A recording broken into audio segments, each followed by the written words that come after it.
Hello, hello, and welcome once again to this episode of Physicians Fame podcast.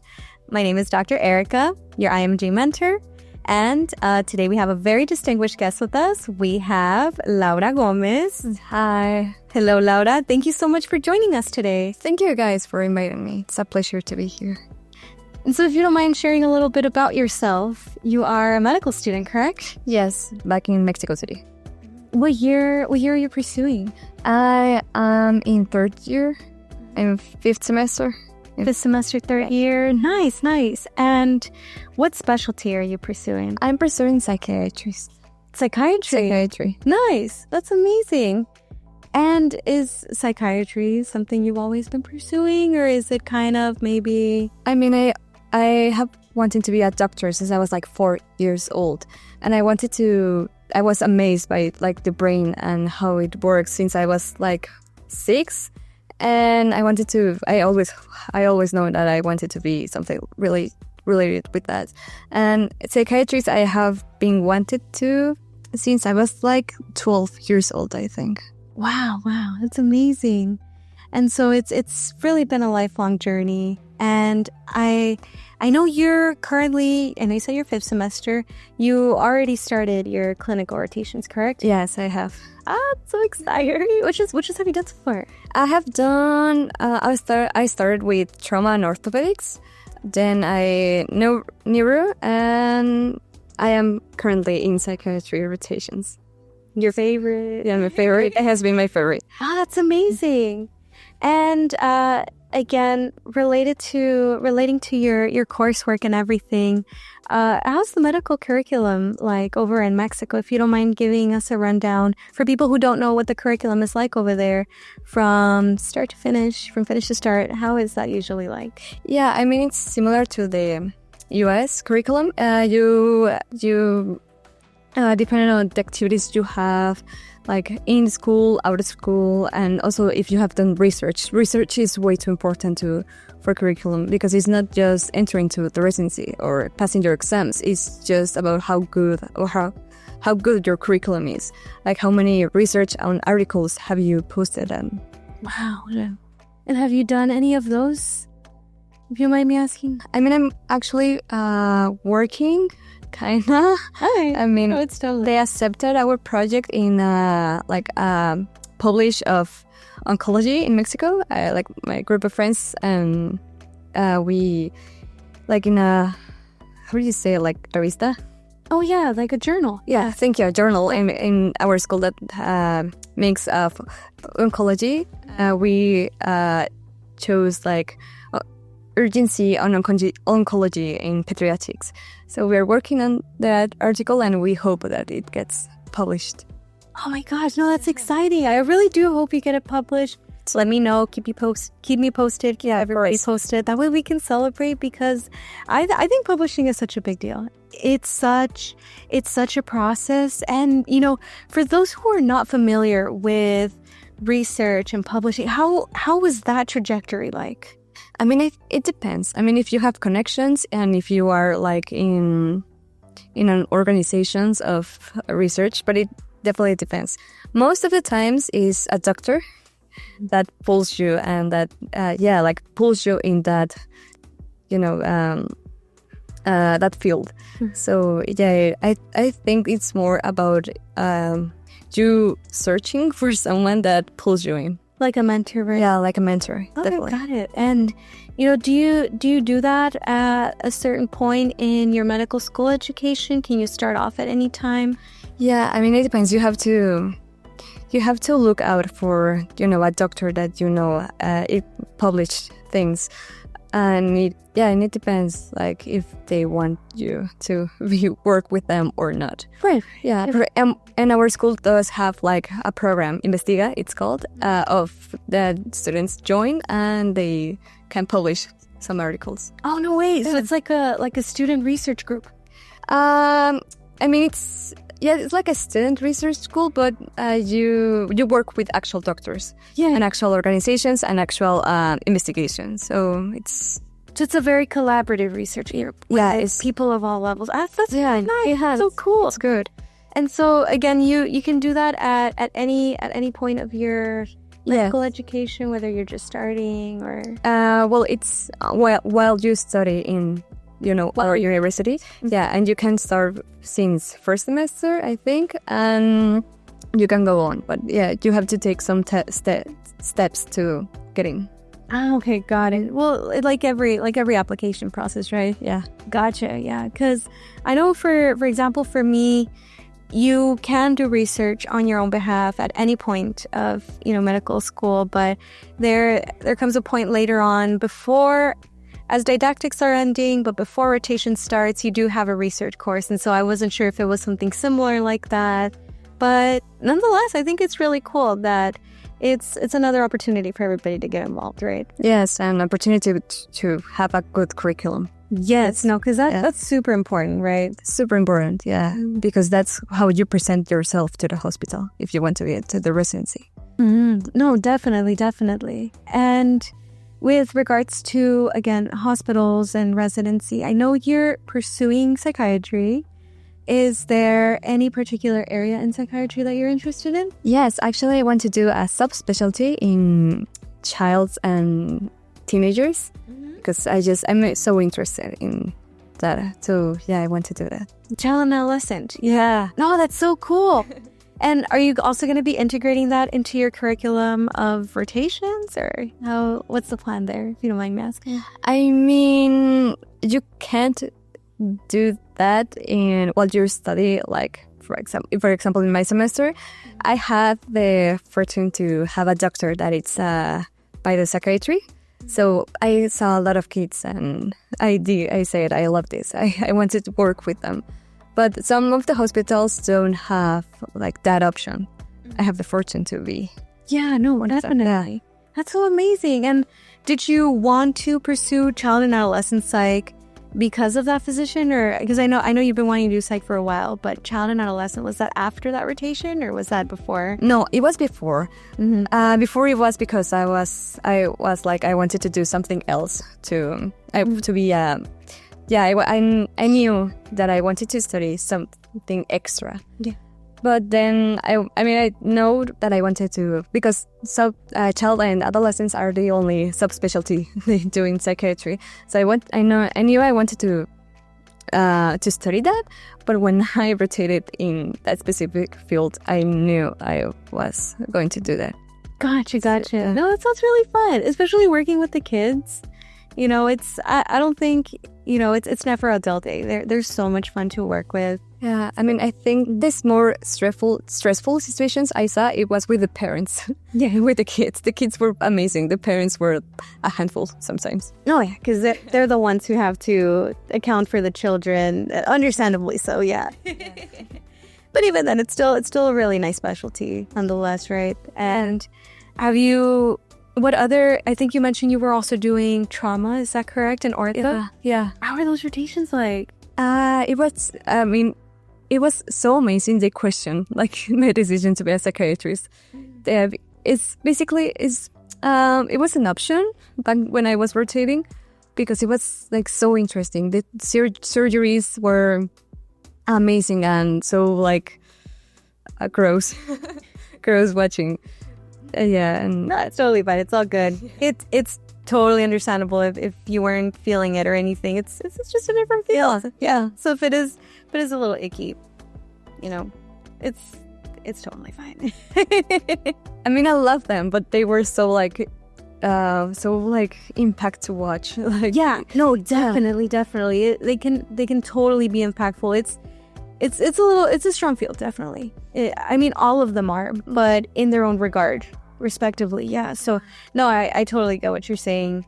Like how many cases a day would you see then? Or surgeries, you enter to 2 surgeries like for per week. Okay. Yeah. So basically, like you enter to one if you had the chance to see another one, because of the time you can spend all day in the hospital because you have to go back to classes in the university. So you see like 2 surgeries and then is consults. Oh wow, that's I think that's pretty amazing what you're doing. And surprise rapid fire questions. Are you ready for rapid fire questions? Yeah, I'm ready. All right.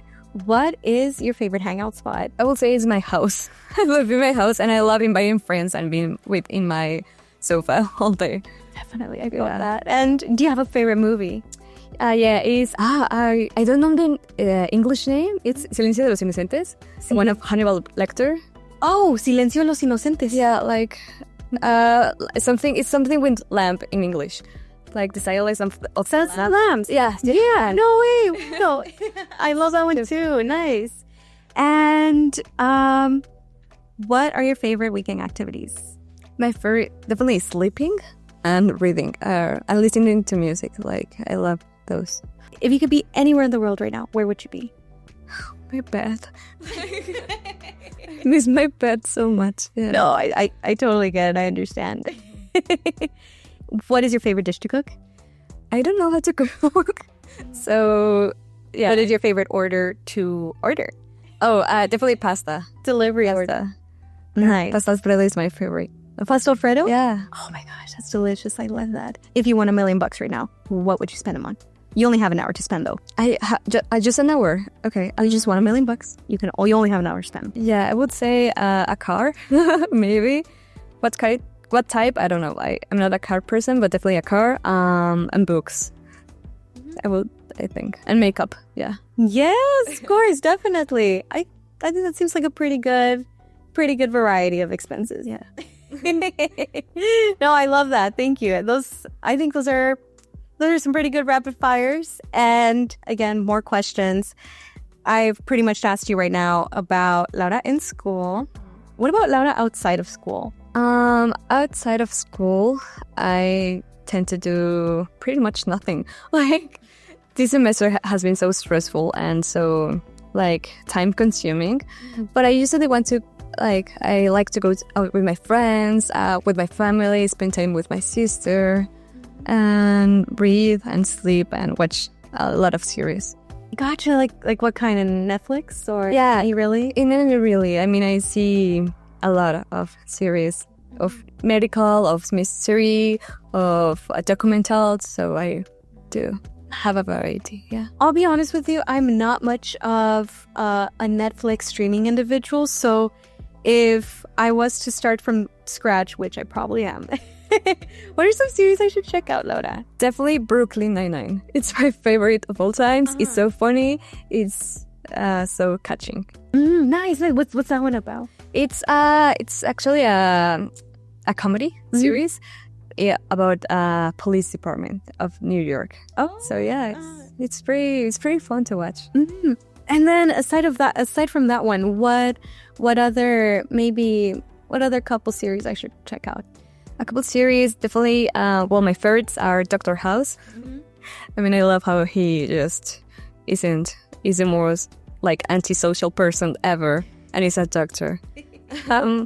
Then I love also to watch some drama, like Mindhunters. Mm-hmm. It's about some psychiatrists, I think, back in the 80s when Jeffrey Dahmer and serial killers happened. Like just really analyzing their thought process and the mind of those individuals. Mm-hmm. Yes. I think that's pretty neat, because it just really kind of brings everything together, both psychiatry and entertainment, in a very great way, right? Yeah. That's really neat. And, if you were to have a Netflix series based on your life, or, how would you direct it, or how would you go about doing that? Okay, I think it will be pretty boring. I mean, I don't know. Besides school, but besides school, I don't do much. I just, but I do. It will definitely be about gossiping. Like,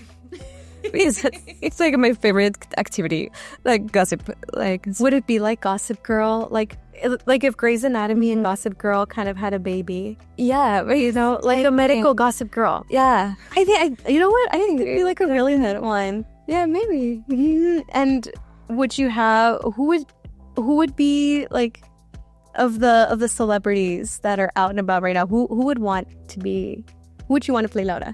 I would say a celebrity, but it will definitely not look much as me. I didn't think I have a celebrity lookalike, So I don't know, like maybe someone who can play a normal girl. I'm not too well versed in celebrities. So I mean, there really isn't one that comes, out the top of my head. I do love Jennifer Coolidge though. oh yeah, Yeah, she's really funny, and Jack Black as well. oh Jack Black is it could be why not? He's been playing, he played an array of characters. Yeah. I'm sure he could definitely be a medical gossip girl. I sure see him like a medical gossip girl. He could totally be one, yeah. But I think that's a really neat series, and the fact that you balance both school and you don't have to do everything. The fact that you have time to be with your family, to spend with your family, to just watch the series themselves, because some of these episodes are about an hour long. The fact that you're able to balance that out, I think, is fantastic.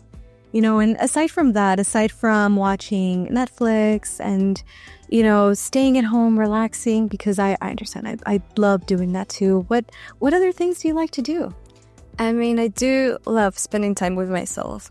So, but besides that, I love to see museums, to read, to learn, like other, besides medical field. I really love to see museums and see what the history and stuff. And there's a lot of really good ones in Mexico, right? Yeah, I think Mexico, I don't know if it's London or Mexico City that has the most museums of all cities. So Mexico has basically many museums of many things. Like we have the Museum of Chocolate, the Museum of Tolerance and Friendship, like the Museum of Money, of Water, many types of museums. If there's a topic, there's a museum about it in Mexico. Right, yeah. Wow. And most of them are really cheap or free, so... Oh, that's amazing. Even if you're not a student, whether you are or you're not. I mean, you definitely have a student discount, but even if you don't, they aren't like that expensive. Okay, gotcha. And do you know the total, how many museums Mexico has? Actually, I'm not sure. I think it's like 100 something, or yeah, there are a lot of museums. Stop. Really? Yeah. No, that is really cool. And how many of those have you visited, if you don't mind me asking? I mean, maybe like 20. Like, yeah, you never stop. Like, yeah. I think, yeah, when you have that many, I think it's a little difficult to kind of go through all of them. You would really have to pace yourself, right? Yes, you really have to like prioritize which museums you want to, which you don't. No, of course. And which one of those is your favorite? Let's see, maybe the Museum of Anthropology yeah, maybe that's one really good museum. And it was another one of the torture museum. Oh, wow. So you have like the machines and they tell you the history of how they torture people. It was really interesting to watch. No, I think that's so amazing. And, once again, I really do appreciate that you shared with us essentially what it's like being a student in Mexico, life outside in Mexico, answering those fun facts about you. And I really do appreciate that, Laura. Thank you so much. Yeah, thank you guys for having me here. It was really a pleasure to me. And any last words, anything you'd like to share with the audience, future generations in medicine? I mean, I would say that you have to be patient, because sometimes things doesn't go as you planned, and that's okay. You have to accept, and you have to learn how to live with stress. Definitely. That's where the whole balance, work and balance comes in. And I think you're a master at that. So yeah, definitely keep me posted, on the trajectory of your studies. I'm wishing you all the best, Laura. We're always rooting for you. Thank you so much. I really enjoy being here. Thank you. And thank you to everybody who joined us today in today's podcast. Don't forget to stay connected, and we'll see you on the next one.